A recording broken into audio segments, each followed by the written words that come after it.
Now students इस question को देखिए, उसने हमसे बोला number is chosen at random from the following numbers. तो बस अभी तो एक सवाल किया था ऐसा, ये देखो कुछ नंबर्स हमें दिए हुए और यहां से रैंडमली हमें कोई नंबर चूज करना है। ये x की वैल्यूज है, मान लो हमने नंबर को वेरिएबल x से दिखाया, तो ये x -5 हो सकता है,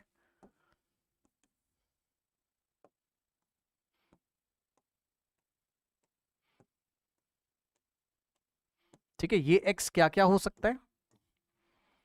-5, भाई इसमें से कोई भी नंबर चूज करोगे, या तो -5 होगा, या तो -4 होगा, या तो -3 होगा, या तो -2 होगा, या तो -1 होगा, या तो 0 होगा, या तो 1 होगा, या तो 2 होगा, या तो 3 होगा, या तो 4 होगा, या तो 5 होगा, ठीक। अब उसने हमसे कहा to find the then find the probability that the square of this number, मतलब इस नंबर का स्क्वायर करो, ये जो x है इसका स्क्वायर करो, यानी कि x स्क्वायर जो है, मतलब इस नंबर का स्क्वायर मतलब x square is less than equal to 1। मतलब वो हमसे कहना चाहता है what is the probability of getting x square is, ध्यान से पढ़ना क्वेश्चन, इज लेस देन और इक्वल टू 1, मतलब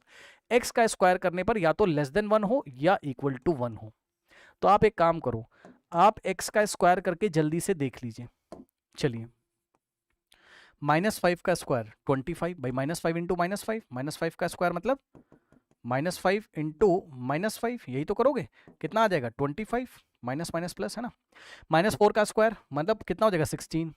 -3 का स्क्वायर 9, -2 का स्क्वायर 4, -1 का स्क्वायर 1, 0 का स्क्वायर 0, 1 का स्क्वायर 1,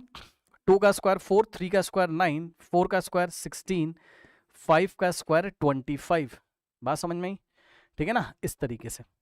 तो अगर आप देखेंगे स्टूडेंट्स, अब आप चेक करिए कि x का स्क्वायर हमने किया, हमें क्या मिलना चाहिए x का स्क्वायर करने के बाद, लेस देन और इक्वल टू 1। तो ये हमें कहां से चेक करना होता है, यहां से चेक करना होता है, यहां से जहां आपने x का स्क्वायर किया हुआ है, समझे ना, जहां आपने x का स्क्वायर किया हुआ है, क्योंकि वो हमसे कह रहा है कि x का स्क्वायर इज लेस देन और इक्वल टू 1 हो जाए, मतलब या तो 1 से छोटा हो, ठीक है, और या तो 1 के इक्वल। अब 1 से छोटा क्या हो सकता है बताओ, यहां पे देखने में 1 से छोटा क्या हो सकता है, 0, चेक कर लो, 0 लोगे, हाँ सर लेंगे, 0 लोगे, हाँ सर लेंगे, क्योंकि 0 is less than equal to 1, correct. या तो 0 मतलब समझ रहे हो ना, या तो 1 से छोटा हो या तो 1 के इक्वल हो, और लगा हुआ है ना यहाँ, और मतलब 1 के इक्वल है तो 1 से छोटा हो तो एक 0 चलेगा, और 1 के इक्वल यानी कि ये भी चलेगा और ये भी चलेगा, भाई आप समझो ना, 1 1 के इक्वल है, 1 1 के इक्वल है, बस और कुछ नहीं। अब कुछ नहीं, अब सुनो, फिर से याद दिला दूं आपको, अभी हमने एक ऐसा सवाल किया था, अगर मैं आपसे पूछूं कि फेवरेबल आउटकम्स आप कहां से देखोगे, मतलब अगर कोई ये बोल दे कि आंसर तो आ गया होगा आपका कि 1 2 3 सर 3 अपॉन में टोटल कितने 11, 3/11, लेकिन सुनो फेवरेबल आउटकम्स हम लोग कहां से देखेंगे,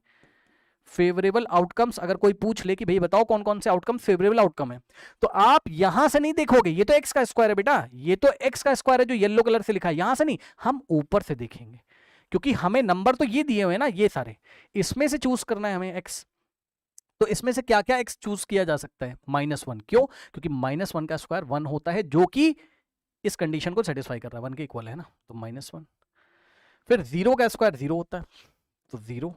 उसके बाद 1 का स्क्वायर 1 होता है, यानी कि 1। तो ये हो गए, कोई भाई बोल सकता है एग्जाम में कि फेवरेबल आउटकम लिख के दिखाओ, बस इतना ही सवाल आ सकता है एग्जाम में, तो -1, 0 और 1,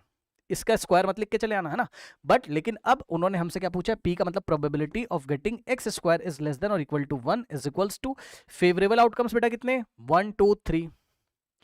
favourable outcome 3 divided by total कितने 1 2 3 4 4 5 6 7 8 9 10 11, 3/11 इज द फाइनल आंसर। चलिए चलते हम लोग नेक्स्ट क्वेश्चन की तरफ।